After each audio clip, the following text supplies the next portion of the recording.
내 영혼아 여호와를 송축하라. 내 속에 있는 것들아 다 그의 거룩한 이름을 송축하라. 내 영혼아 여호와를 송축하며 그의 모든 은택을 잊지 말지어다. 그가 내 모든 죄악을 사하시며 내 모든 병을 고치시며 내 생명을 파멸에서 속량하시고 인자와 긍휼로 관을 씌우시며 좋은 것으로 내 소원을 만족하게 하사 내 청춘을 독수리같이 새롭게 하시는도다. 여호와께서 공의로운 일을 행하시며 억압당하는 모든 자를 위하여 심판하시는도다. 그의 행위를 모세에게 그의 행사를 이스라엘 자손에게 알리셨도다. 여호와는 긍휼이 많으시고 은혜로우시며 노하기를 더디하시고 인자하심이 풍부하시도다. 아버지가 자식을 긍휼히 여김같이 여호와께서는 자기를 경외하는 자를 긍휼히 여기시나니 이는 그가 우리의 체질을 아시며 우리가 단지 먼지뿐임을 기억하심이로다. 인생은 그 나리 풀과 같으며 그 영화가 들의 꽃과 같도다. 그것은 바람이 지나가면 없어지나니 그 있던 자리도 다시 알지 못하거니와 여호와의 인자하심은 자기를 경외하는 자에게 영원부터 영원까지 이르며 그의 의는 자손의 자손에게 이르리니 곧 그의 언약을 지키고 그의 법도를 기억하여 행하는 자에게로다. 여호와께서 그의 보좌를 하늘에 세우시고 그의 왕권으로 만유를 다스리시도다. 능력이 있어 여호와의 말씀을 행하며 그의 말씀의 소리를 듣는 여호와의 천사들이여 여호와를 송축하라. 그에게 수종들며 그의 뜻을 행하는 모든 천군이여 여호와를 송축하라. 여호와의 지으심을 받고 그가 다스리시는 모든 곳에 있는 너희여 여호와를 송축하라. 내 영혼아 여호와를 송축하라. 아멘, 아멘, 아멘. 독수리같이 새롭게 라는 제목으로 우리 하나님의 말씀 선포합니다.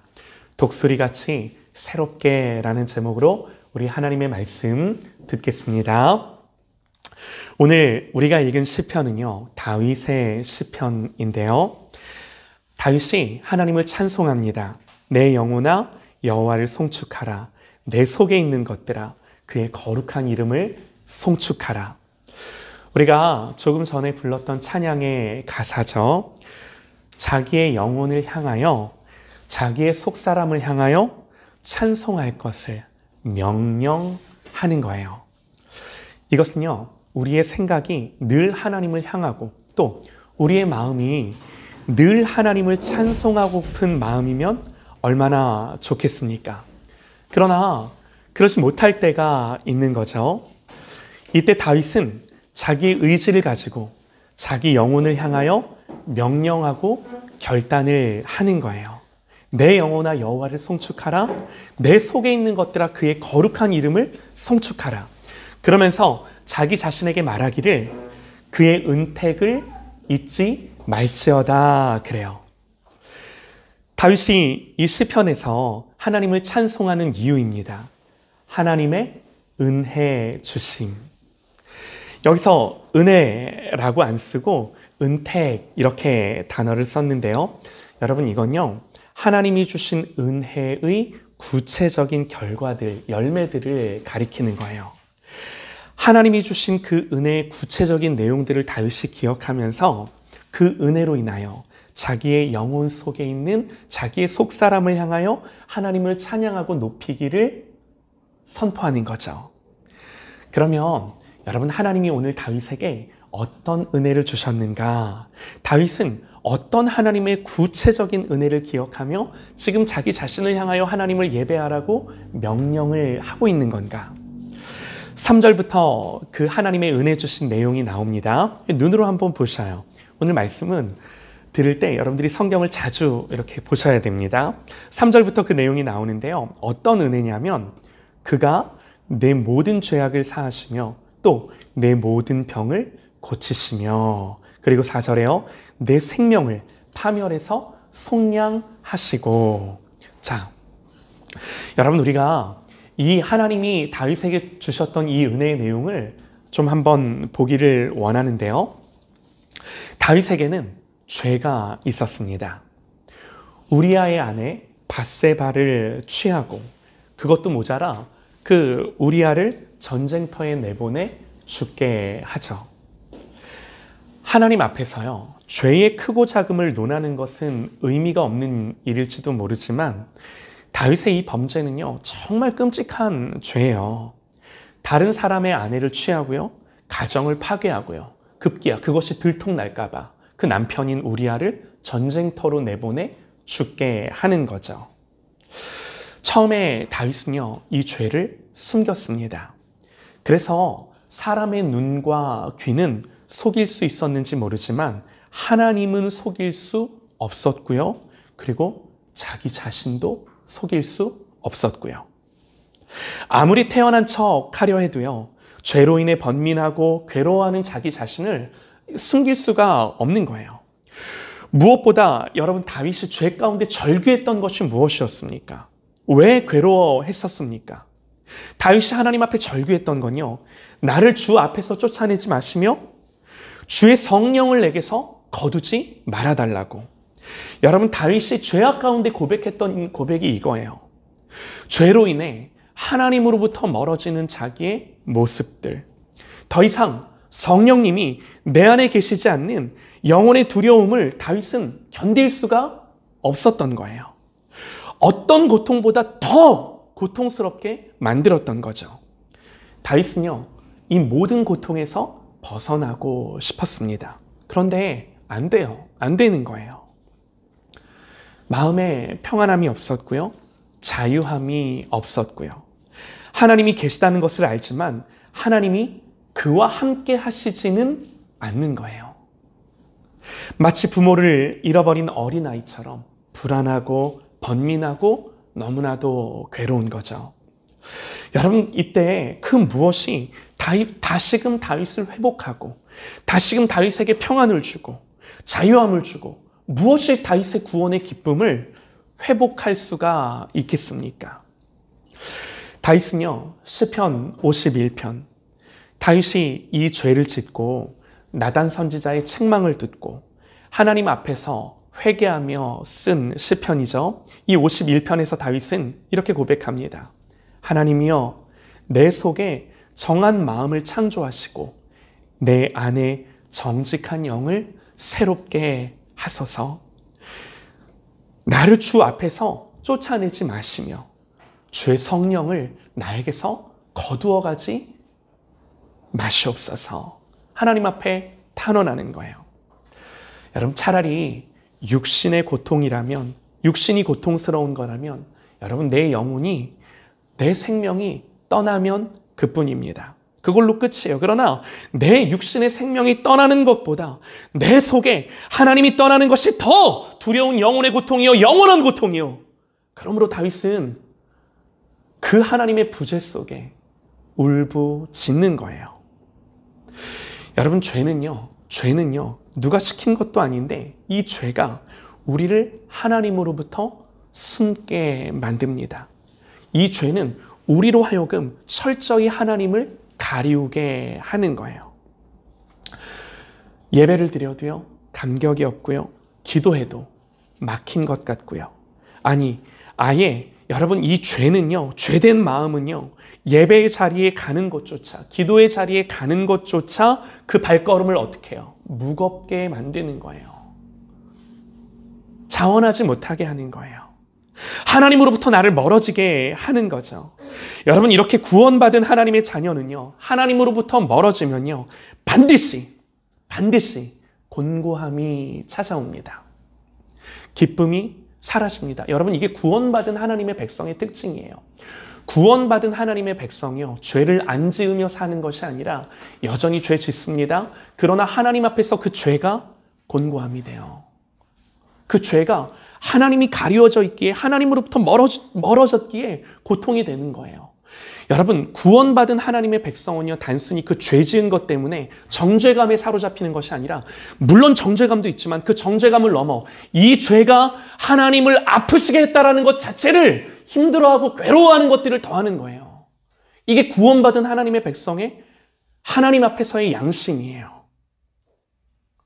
이 죄가 나와 하나님 사이를 가리워서 하나님으로부터 나를 멀어지게 한 그것이 너무나도 고통인 거예요. 여러분, 예수님을 모르는 사람에게는 이 고통이 없습니다. 그러나 예수 믿는 하나님의 백성들에게는 죄의 괴로움과 함께 이 하나님이 내게 계시지 않는 것에 대한 괴로움이 더해 너무나도 곤고한 거예요. 곤고한 거예요. 여러분, 우리가 살아가면서 범죄할 때마다 하나님 앞에 이 곤고함을 느끼고 아는 살아있는 하나님 앞에서의 양심이 되시기를 주님의 이름으로 소망합니다. 아멘이에요. 정말 그래요. 여러분, 우리 모두는요, 때때로 그런 곤고함을 느끼지 않나요? 여러분, 이것은 다윗의 고백만이 아니라 그러므로 우리 모두의 고백인 거예요. 여러분, 우리가 조금만 더 다윗이 처했던 상황들을 보기 원하는데요. 다윗이 그의 인생 속에 지은 죄는 이것만이 아닙니다. 밧세바를 취하고 가정을 파괴하고 우리아를 죽게 한 범죄보다도 하나님이 다윗에게 더 진노하셨던 범죄가 있어요. 성경이 더 심각하게 다루는 다윗의 죄가 있었습니다. 다윗이 전쟁에 나갈 수 있는 사람들의 수를 조사한 일이에요. 무슨 말인가? 사무엘하 24장을 보면요, 다윗이 그의 부하 요압에게 이렇게 명령을 합니다. 그 곁에 있는 군사령관 요압에게 이르되 너는 이스라엘 모든 지파 가운데로 다니며 이제 단에서부터 브엘세바까지 인구를 조사하여 백성의 수를 내게 보고하라 하니, 백성의 인구를 조사할 것을 명령을 하는데요. 우리가 생각하기에 아니, 한 나라를 통치하는 왕이 백성들의 수를 계수한 게 무슨 죄가 될까? 이 인구를 조사한 게 무슨 죄가 될까 싶지만 성경은요, 다윗이 이렇게 인구를 조사한 뒤에 이런 고백을 해요. 다윗이 백성을 조사한 후에 그의 마음에 자책하고 다윗이 여호와께 아뢰되 내가 이 일을 행하여 큰 죄를 범하였나이다. 여호와여, 이제 간구하옵나니 종의 죄를 사하여 주옵소서. 내가 심히 미련하게 행하였나이다. 다윗이 이 다윗의 백성의 수를 조사했던 목적은요, 다른 것이 아니라 전쟁에 나갈 만한 군인의 숫자를 보기 위함이었어요. 군사력을 파악하고 정비하기 위함이었던 거죠. 보통은요, 여러분, 이런 경우는 죄가 되지 않아요.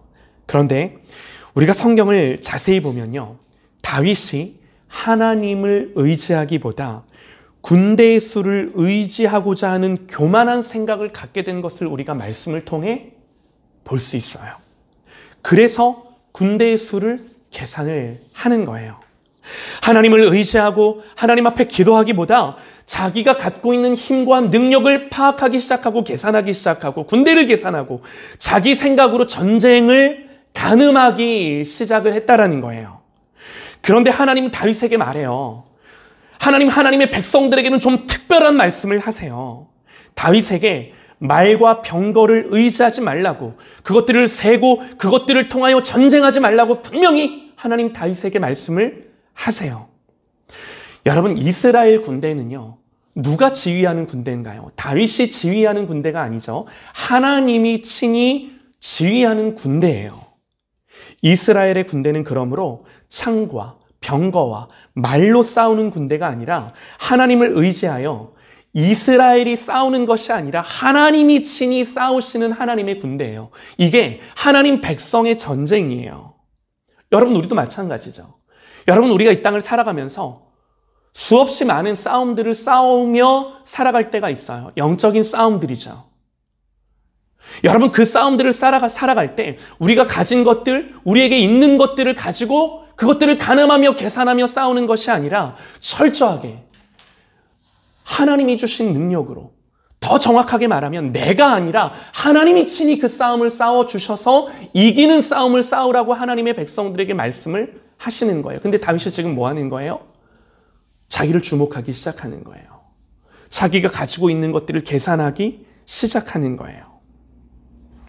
여러분, 그래서 다윗이 골리앗과 싸울 때를 보면 다윗이 분명히 이렇게 말했었어요. 너는 칼과 단창으로 내게 나아오거니와 나는 만군의 여호와의 이름으로 너에게 가노라.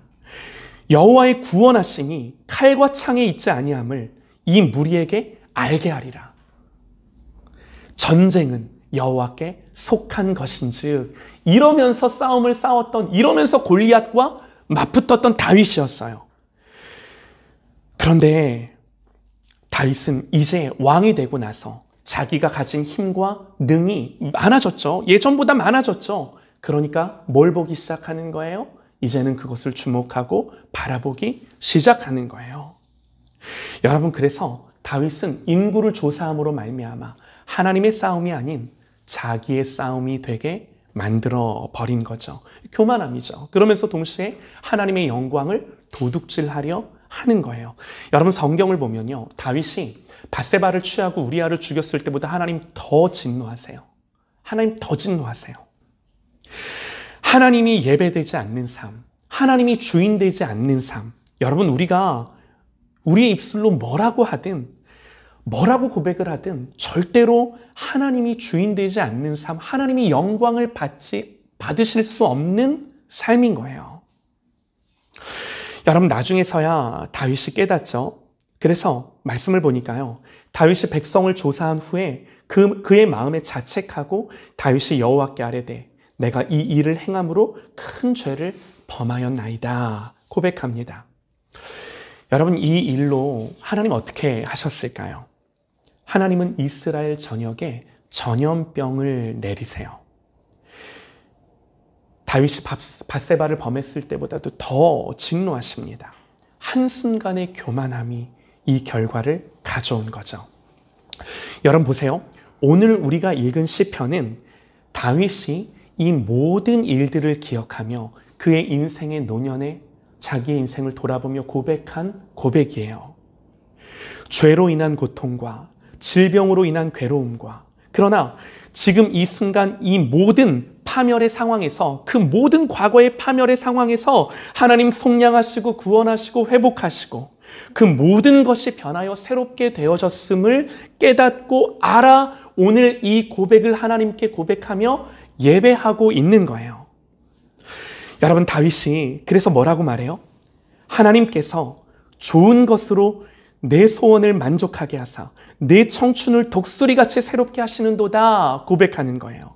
다윗이 다윗에게 그렇게 고백을 하는 거예요. 그래서 인칭이 너라고 표현을 하는 거예요. 하나님이 좋은 곳으로 네 소원, 다윗아 네 소원을 만족하게 하사 네 청춘을 독수리같이 새롭게 하셨도다라고 다윗이 하나님을 예배하고 있는 거예요. 여러분, 이사야 40장 30절에도 동일하게 이 고백이 나오는데요. 소년이라도 피곤하며 곤비하며 장정이라도 넘어지며 쓰러지되 오직 여호와를 앙망하는 자는 새 힘을 얻으리니 독수리가 날개치며 올라감 같을 것이요. 여러분, 우리를 지나간 모든 세월들에 얽매이게 하는 것이 아니라 우리의 모든 과거로부터 하나님 어떻게 하신다고요? 우리의 청춘을, 그래요. 우리의 청춘을, 우리의 세월을 독수리같이 새롭게 하신답니다. 여러분, 성경은요, 하나님이 우리를 회복하시는 것을 독수리의 새로워짐에 비유를 하는데요. 여러분, 이게요, 원래 이런 독수리는 없대요. 그런데 세간에 통속으로 이제 그 당시 전에 내려오는 그 당시 사람들이 알고 있던 독수리에 대한 이 상식이 뭐였는가? 다윗이 이제 그걸 가지고 독수리의 새로워짐에 비유를 하는 거죠. 여러분, 독수리는요, 40여 년을 살면 이제 깃털도 무겁고 발톱도 약해지고 부리도 약해진답니다. 이렇게 늙고 힘이 없어질 때 이 세간의 통속에 어떤 이야기가 있냐면, 어떤 독수리는 자기의 부리를 바위로 쳐서, 이 부리를 바위에다 쳐서 새 부리가 돋아나게 하고 부러뜨려서, 또 발톱을 뽑아 또 새 발톱이 나오게 하고, 또 자기의 깃털도 다 뽑아 새로운 깃털이 돋게 하여 다시금 새롭게 비상을 한답니다. 다윗은요, 이 독수리의 새로워짐에 하나님이 우리를 새롭게 하심을 비유하며 고백을 하는 거예요. 뭐라고 고백했다고요?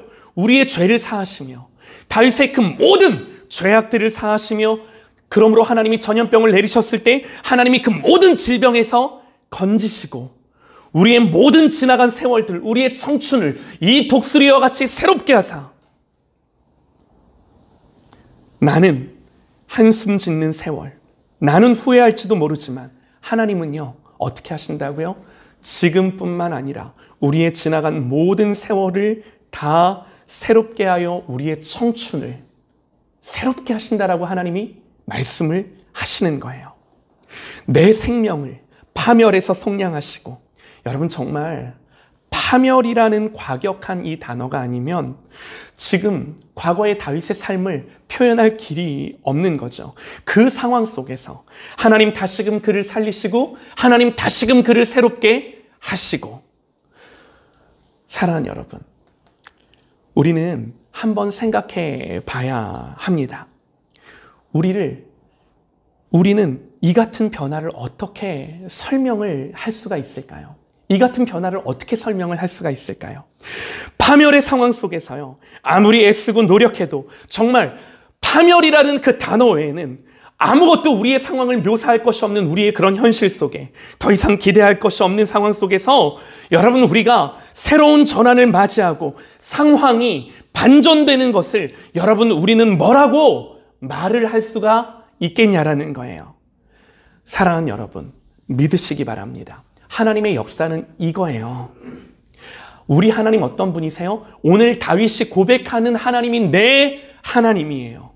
우리 하나님이 이런 분이세요. 하나님은요, 성경이 말하는 것처럼 이렇게 증언하시는데, 하나님은 우리를 정말로 파멸해서 구원하시는 하나님이요, 우리를 죄에서 어떤 죄든 예수 그리스도의 보혈은 우리의 모든 죄를 속량하고 깨끗게 하는 하나님의 능력이요, 모든 질병에서 우리를 건지시는 하나님이신 줄 믿습니다. 사랑하는 여러분, 하나님이 변화시키지 못할 영혼은 없고요, 하나님이 치유하고 회복하지 못할 영혼은 없고요, 하나님이 만나주시는, 하나님을 만나는 모든 영혼들은 반드시 다윗이 만났던 그 하나님이기에, 이것이 성경이 증언하는 그 하나님이기에 반드시 하나님 만나시는 그 영혼들은 이렇게 오늘 말씀처럼 새롭게 되는 줄 믿습니다. 할렐루야. 여러분, 이게 우리 하나님이세요. 이분이 우리 하나님이신 거예요. 하나님이 변화시키지 못할 영혼은 없어요. 하나님이 용서하지 못할 죄는 없어요. 하나님이 고치지 못할 우리의 마음과 우리의 심령과 질병은 없는 거예요. 하나님 회복하시는 거예요.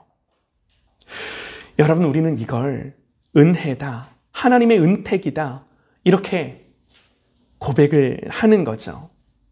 사랑하는 여러분, 하나님은 도대체 우리에게 왜 이런 은혜를 주신다라고 오늘 성경이 우리에게 약속하나요?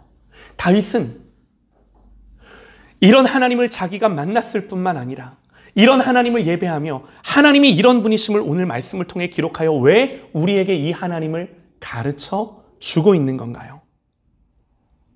하나님 왜 이런 은혜를 주시나? 여러분, 그 답이 8절부터 10절에 기록이 되어 있습니다. 눈으로 한번 보시죠. 하나님 왜 이런 은혜를 주시나? 이렇게 기록을 합니다. 여호와는 긍휼이 많으시고 은혜로우시며 노하기를 더디하시고 인자하심이 풍부하시도다. 자주 경책하지 아니하시며 노를 영원히 품지 아니하시리로다. 우리의 죄를 따라 우리를 처벌하지 아니하시며 우리의 죄악을 따라 우리에게 그대로 갚지는 아니하셨으니. 여러분, 이 하나님, 이렇게 묘사된 하나님이 혹시 어디 나오는지 기억이 나실까요? 출애굽기. 하나님 금송아지를 섬겼던 이스라엘 백성들에게 모세가 기도할 때 그 모세에게 하셨던 말씀이 이 말씀인데, 오늘 다윗이 바로 그 하나님을 기억하며 그 하나님의 성품과 그 하나님이 누구신지를 고백하고 있는 거예요. 우리가 자격이 있어서가 아니라 오직 하나님이 그런 하나님이시기 때문에, 오직 하나님이 그런 하나님이시기 때문에 이런 은혜를 주신다라고 성경이 우리에게 증언하는 거예요. 여러분, 그러면요, 우리는 다시 한번 묻지 않을 수 없습니다. 하나님은 도대체 우리를 왜 이런 성품으로, 왜 이런 우리를 보시면서 왜 이런 극진한 마음으로 우리를 대해주시는 건가? 하나님 왜 그러시는 걸까요? 왜요? 뭐 긍휼이 많고 은혜롭고 노하기를 더디하고 인자가 풍부하고, 그러니까 하나님 왜 하나님은 그런 성품과 그런 마음으로 우리를 극진히 우리를 죄 가운데서도 우리를 그렇게 대해주시냐라는 거예요. 13절에 그 답이 명확하게 나옵니다. 이렇게 나옵니다. 아버지가 자식을 긍휼히 여김같이 여호와께서는 자기를 경외하는 자를 긍휼히 여기시나니. 아버지가 자식을 긍휼히 여김같이 우리를 그렇게 여겨주신답니다. 하나님 우리의 아버지시기 때문에, 여러분 우리가 하나님의 자녀이기 때문에, 그러니까 여러분 보세요. 다른 이유가 있을 수가 없는 거예요. 하나님 우리 아버지세요. 그러니까 하나님이 우리를 왜 은혜롭게 노하기를 더디하고 긍휼이 많고 인자와 사랑이 많은 그 하나님으로서 우리를 대해주시느냐? 다른 것이 아니라 그분이 우리의 아빠시기 때문에, 아버지시기 때문에. 여러분 누가복음 15장에요. 잃어버린 아들을 찾는 비유 여러분 다 아실 겁니다. 아들이 어느 날 자기가 상속받을 유산을 미리 달라고 하고 아버지를 떠나요. 선택은 아들의 자유지만 여러분 책임은 분명하죠. 아버지가 그 아들의 선택과 그 선택으로 인한 책임까지 아버지가 다 맡아주시지는 않아요. 우리가 범죄하면요, 우리는 그 죄로 인해 반드시 이 집 나간 아들처럼, 아버지를 떠난 아들처럼 반드시 곤고함이 찾아와요. 고통이 찾아와요. 고아처럼 살아요. 여러분 여기까지는요 세상의 논리와 다를 바가 없습니다. 그런데 성경은 여기서 끝이 아니죠. 고통 속에, 이 곤고함 속에 아들이 돌아와 말하죠. 지금부터는 아버지의 아들이라 일컬음을 감당하지 못하겠나이다. 나를 품꾼의 하나로 보소서. 그런데 이 아버지는 어떻게 하죠? 이 아버지는 제일 좋은 옷을 내어다가 입히고 그 손에 다시금 아들의 상징인 가락지를 끼우고 신을 신기우고 살찐 송아지를 잡아줍니다. 여러분 아버지에게는요 여전히 아들인 거예요. 아들은 아버지를 떠났으나 아버지는 아들을 떠날 수가 없는 거예요. 여전히 아들인 거죠. 다른 이유가 없는 거예요. 다른 이유가.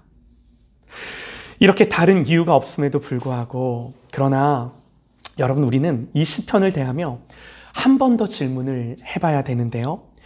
아버지가 자식을 긍휼히 여김같이 하나님이 우리를 그렇게 긍휼히 여겨주시는데 다른 이유가 있을 수 없어요. 우리의 아버지시기 때문에. 자, 그런데요. 이 아버지에게 그 자녀가 더 가엾고 애틋하고 눈물 나도록 그렇게 이 자녀가 다가오는 것은 왜 그런가? 이렇게 우리가 한 번 더 질문을 해보면 좋을 것 같아요. 물론 사랑하니까, 그쵸? 아버지니까, 그쵸? 그러나 더 구체적으로 우리가 오늘 말씀이 주는 그 깊은 의미를 우리가 한 번 더 보고 싶은데요. 왜 하나님은 아버지로서 더 그렇게 이 자녀를 향하여 불쌍하고 애틋하게 다가가 주시는가? 오늘 성경이 그 답을 가르쳐줘요. 14절입니다. 다 같이 한번 읽어보실까요? 14절 말씀. 하나님이 왜 그러시는가? 그가 체질을 아시며 우리가 단지 먼지뿐임을 기억하심이로다. 아멘. 그가 우리의 체질을 아시며 우리가 단지 먼지뿐임을 기억해 주심이로다. 사랑하는 여러분, 하나님이 우리의 체질을 아시고 우리가 단지 먼지뿐임을 기억한다라는 게 무슨 말씀이겠습니까? 여러분, 이 말은요, 하나님 우리를 너무나 잘 아세요. 하나님 우리를 지으실 때, 여러분 하나님 우리를 어떻게, 뭘로 지으셨나요? 흙으로, 먼지로. 여러분 이게요, 우리의 체질이에요. 우리의 연약함을, 우리가 어떤 존재다라고 하는 것을 하나님이 모르지 않으신다라는 거예요. 여러분, 사람의 존귀함은 사람 스스로에게 있는 것이 아니라 하나님이 흙으로 우리를 빚어 그 코에 하나님의 영을 불어 넣어 주셨기에 우리의 존귀함은 우리에게 있지 아니하고 하나님으로부터 온 하나님의 영이 있기에 우리가 존귀한 줄 믿습니다. 이게 하나님이 우리를 보시는 거예요. 우리의 체질이 연약함에도 불구하고 하나님이 우리를 보실 때 어떻게 보시냐면 내 형상을 닮은 내 형상대로 지음받은 내 자녀로 하나님이 우리를 그렇게 보시는 거예요. 다윗이 범죄에서 그토록 두렵고 영혼의 고통을 느꼈던 것은요, 너무나 당연한 거예요. 하나님의 영이 떠나가 이제 그가 뭐가 된 거예요? 먼지뿐인 사람이 된 거예요. 흙의 사람이 된 거예요. 너무나 두렵죠. 주의 영이 나와 함께하지 않음을 아는 것은 여러분, 내 호흡이 아직 내 육체에 있어서 내 육신은 살아있으나 하나님의 영이 떠나 나는 어떤 사람인 거예요? 내 속사람이 죽은 자, 내 영의 사람이 죽은 자인 거예요. 다윗이 그걸 아는 거죠. 너무나 두렵고 너무나 무서운 거죠. 다윗은 계속해서 고백합니다. 그러면서 이렇게 고백을 해요. 이 시편에서 인생은, 사람은 그 날이 풀과 같으며 그 영화가 들의 꽃과 같도다. 그것은 바람이 지나가면 없어지나니 그 있던 자리도 다시 알지 못하거니와. 여러분, 이게 뭐예요? 이게 우리의 체질이에요. 두려울 수밖에 없어요. 그러나 여러분, 이런 우리의 체질을 아시는 하나님, 이런 우리의 연약함을 아시는 하나님, 그 하나님이 아버지로서 자식을 긍휼히 여김같이 우리를 긍휼히 여기는데 왜 더 하나님 마음이 짠하고 우리 하나님 더 애틋하고 우리 하나님의 그 마음이 더 가는 건가 봤더니 하나님이 우리의 그런 약함을, 우리의 병듦을, 우리의 죄악됨을, 우리의 그 모든 연약함을 알아주시기 때문에. 여러분, 이게 오늘 성경이 다윗이 고백하는 하나님에 대한 고백이에요. 사랑하는 여러분, 다른 것이 우리의 소망일 수 없어요. 우리의 소망은 오직 이 말씀이 증언하는 하나님이 이런 분이시기에 나의 인생이 소망이 있는 것이요, 내가 중보하고 기도하는 우리의 자녀들에게, 우리의 가족들에게 소망이 있는 줄 믿으시기 바랍니다. 아멘이에요. 여러분, 그래서요, 우리를 향한 하나님의 은혜와 긍휼은 절대로 추상적이지 않습니다. 어떠요? 내 삶을 너무나 잘 알고, 내 체질을 너무나 잘 알고, 내 생각을 너무나도 잘 아시는 하나님.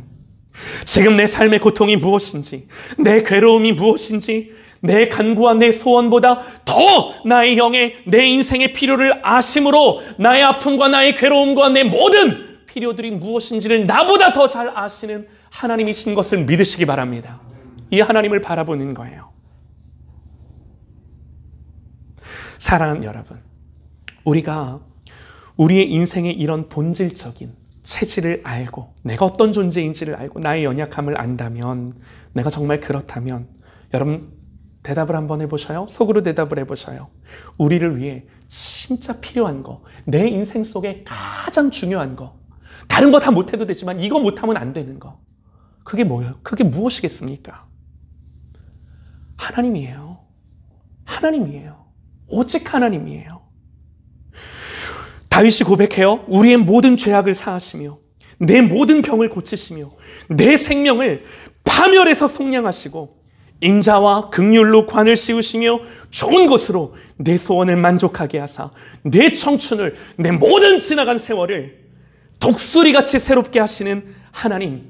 여러분, 우리가 설령 우리의 인생을 잘못 살았을지라도, 설령 넘어지며 설령 엎드려졌을지라도, 이런 우리의 모든 과거서부터 지금까지, 우리의 모든 현재와 과거와 앞으로 우리의 모든 미래까지 독수리같이 우리의 청춘을 새롭게 하시는 그 하나님의 은혜가 아니면 여러분, 우리에게 무슨 소망과 위로와 무슨 긍휼과 은혜가 있겠냐라는 거예요.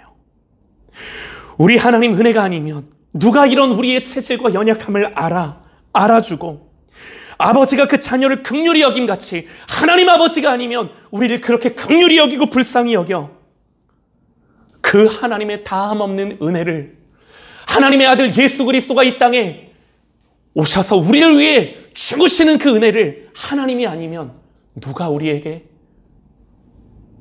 풀어 우리를 살게 하겠습니까? 하나님 한 분 외에는, 예수 그리스도 외에는, 성령 하나님 외에는 그 어떤 것도 내 인생에 없는 거예요. 없는 거예요.